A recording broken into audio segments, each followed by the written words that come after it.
Kalorki ito.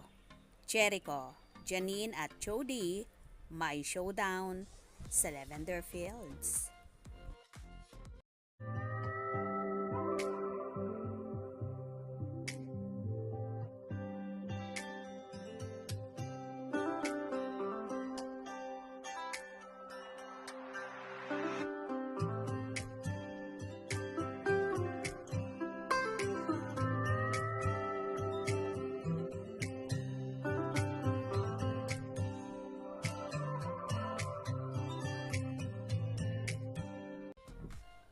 Patok na agad sa mga manonood ang upcoming ABS-CBN teleseryeng Lavender Fields matapos humakot ng higit 10 milyong views sa social media ang teaser videos nito at nakapasok din sa top trending topics noong Hunyo.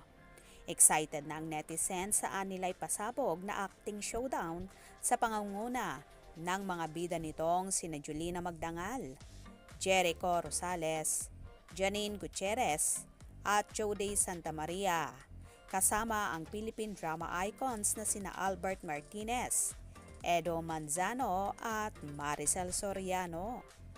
Sa mga video na inilalabas ng ABS-CBN ng script reading at the look test ng serye, ipinasilip sa unang pagkakataon ang mga batuhan ng linya ng cast, pati na rin ang magiging itsura ng kanilang mga karakter na may suot na mga bonggang outfit.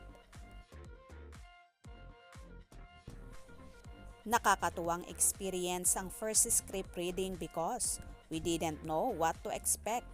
Everybody brought something different to the table.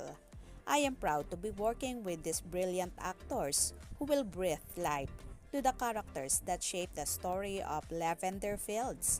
Post ni Jody sa Instagram na may kasama ang mga litrato mula sa look test. Naiintriga na rin ang mga manonood dahil bukod sa nagsisilbi itong mga unang action drama series ni Jody, first ever contributor role naman ni Janine at ang pagbabalik teleserye ni Jericho at Julina makalipas ang ilang taon. Natatakam na rin silang mapanood ang dating mga child star na sina Jana Agoncillo, Crystal Mejes, Miguel Vergara at Mark Santiago.